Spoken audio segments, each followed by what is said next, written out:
샬롬, 성경 속 여인들의 신앙과 삶, 믿음의 여인들, 사라, 두 번째 시간입니다.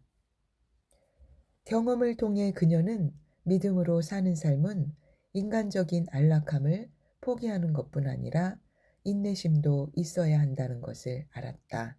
믿음과 인내는 병행했다. 그것은 상품처럼 쉽게 살 수 없고 어려운 인생 학교를 거치며 배워야 했다. 또한 연습이 필요했고 실제 행동으로 증명될 필요가 있었다. 그녀와 아브라함은 믿음이 인간의 가능성이라는 모래밭이 아니라 하나님의 약속이라는 단단한 땅에 닻을 내려야 한다는 사실을 배워야 했다. 하지만 그녀는 조바심이 나기 시작했다. 자신이 아기를 가질 나이가 지났다고 생각한 그녀는 아브라함에게 애굽의 여종 하갈을 첩으로 취하라고 제안했다. 외적으로 그녀는 당시의 풍습을 따른 것이었다. 그러한 일은 흔하게 일어났다. 어쩌면 그녀는 남편에게 아들을 약속했던 결혼 서약에 따른 행동이라며 자신을 법적으로 방어했을지도 모른다. 하지만 그녀가 한 일은 믿음이 결핍되어 있었기 때문에 일어난 잘못된 것이었다. 그녀의 자기 부인은 큰 희생을 치렀다. 그녀는 하나님께서 약속하신 아들이 그녀 자신의 아들일 것이라는 말씀은 하시지 않았다고 변명할 수 있었다. 하지만 그녀는 어떤 대가를 치르고라도 자기가 선택한 시간에 하나님의 약속이 이루어지는 것을 보기 원했기 때문에 불필요한 희생을 치른 것이었다.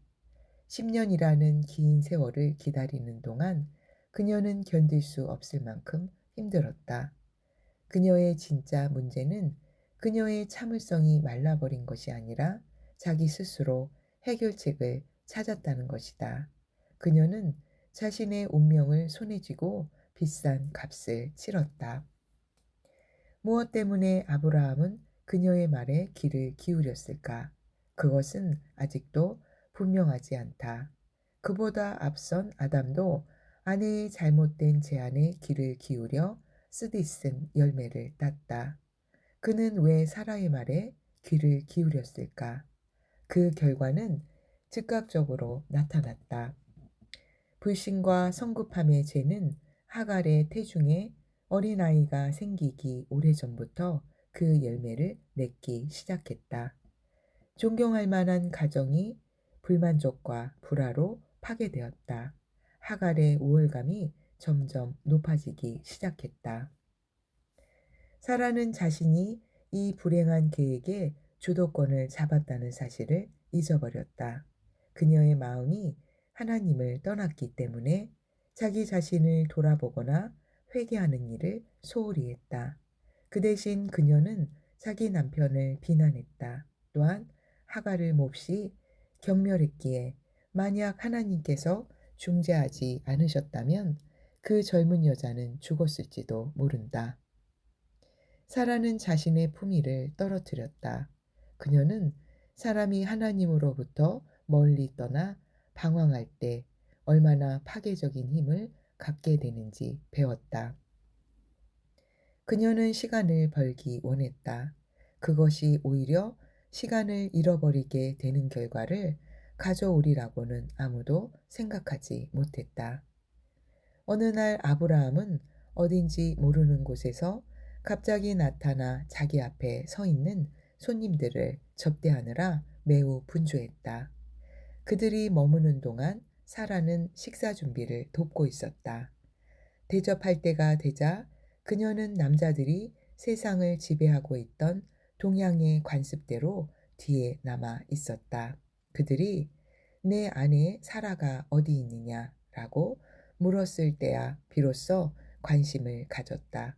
그리고 장막 문 쪽으로 가면서 생각에 잠기기 시작했다. 저 사람들은 누구일까? 그들이 내 이름을 어떻게 알까? 나에 대해서 얼마나 더 알고 있을까? 아브라함이 그들에게 말했다. 장막에 있나이다. 그러자 그들은 깜짝 놀랄 이야기를 했다.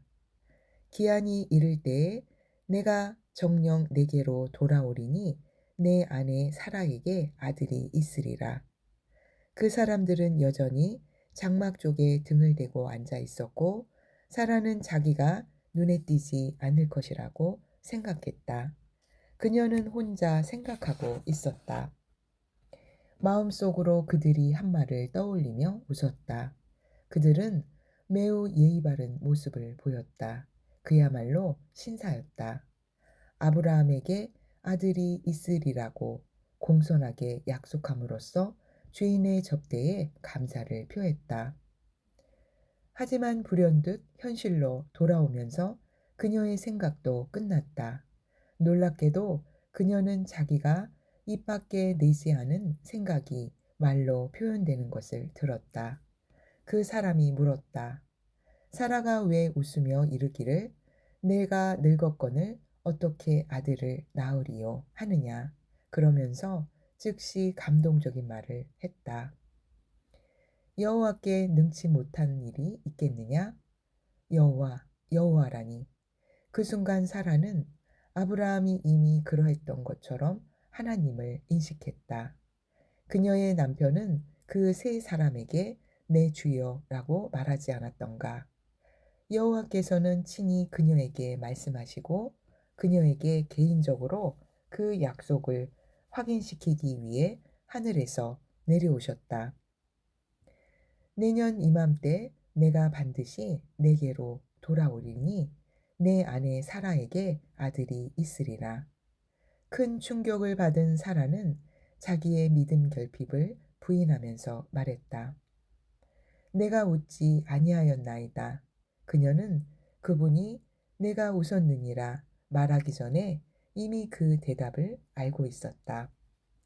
그녀는 여호와께서 왜 내게 직접 말씀하시지 않았을까 곰곰이 생각해 보았다. 여자에게는 그 남편을 통해 말하는 것이 동양의 생활 방식이기 때문일까?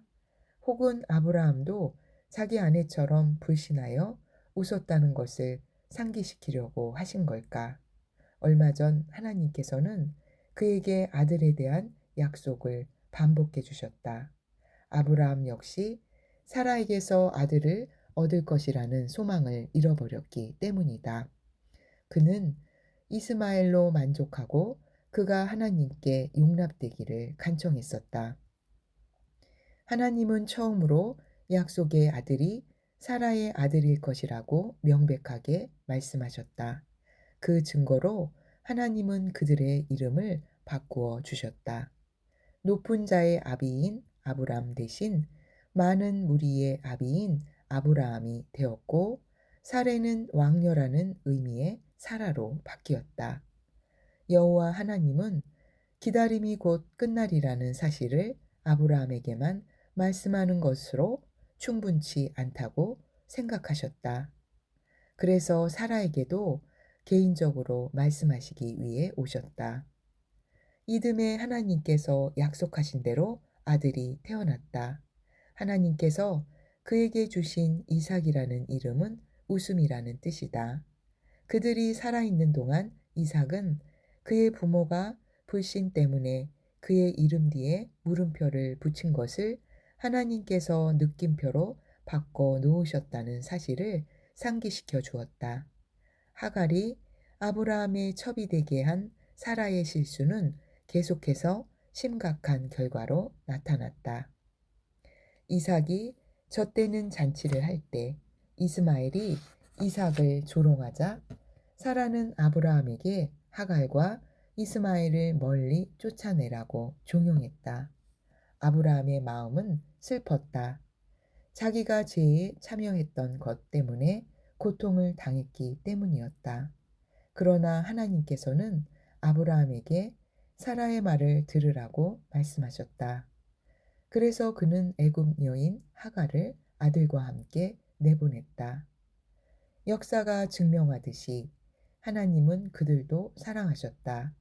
그러나 이삭과 이스마엘 사이에 있는 명백한 구분은 날이 갈수록 점점 더 심해졌다. 사라는 이삭이 태어난 뒤 겨우 37년밖에 살지 못했으므로 아브라함의 두 아들의 후손들 사이에서 일어나는 비참함과 슬픔을 보지 못했다. 이스마엘의 후손인 아람 민족과 이삭의 후손인 유대인들은 계속해서 원수가 되었다. 수세기가 지난 지금도 중동 문제는 여전히 해결되지 않고 있다. 단 한 번의 조급한 행위가 그와 같이 커다란 영향을 미치고 사라에 대한 기억에 오점을 남겼다는 것이 얼마나 슬픈 일인가. 그러나 성경은 음울한 기분으로 그녀의 이야기를 끝내지 않는다. 히브리서 11장에 나오는 믿음의 영웅들의 대열에서 제일 먼저 등장하는 여인이 사라다. 그녀는 그녀의 실패 때문이 아니라 그녀가 가졌던 믿음 때문에 명예롭게 기록되었다. 이삭의 출생 과정에 나타난 그녀의 믿음은 그녀의 긴 삶을 지나며 성장한 것이었다. 삶은 사라에게 많은 희생을 요구했다. 그녀는 자기가 사랑했고 원했던 많은 것을 억제해야 했다. 또한 그녀는 어려움과 실망을 불평하지 않고 견뎠다. 상황이 바뀔 때는 융통성을 보였다. 그녀는 남편에게 자신을 맞추었다. 아브라함에 대한 그녀의 순종으로 말미암아 그녀는 남편이 하나님께 순종하도록 했다. 과학자들은 좋지 못한 감정이 사람에게 병을 일으킨다는 것을 발견했다. 또한 행복과 만족과 하나님에 대한 흔들리지 않는 믿음이 기반이 되는 건강한 감정은 육체적인 아름다움과 건강과 장수의 원인이 된다고 말한다. 그것이 사라의 외적 아름다움과 생동력의 비결이 아니었을까? 베드로는 사라의 내적 아름다움과 도전은 모든 여성이 본보기로 따를 만하다고 찬양한다. 그녀의 이름은 참으로 명예롭게 기록되었다. 사라가 경험한 것 중 믿음이 성장하는데 도움을 준 것은 무엇인가? 명예로운 이름으로 기록된 여인 사라. 할렐루야. 여호와여, 내 입 앞에 파수꾼을 세우시고 내 입술의 문을 지키소서. 시편 141편 3절. 오늘도 주님과 동행하는 하루 되십시오. 아멘.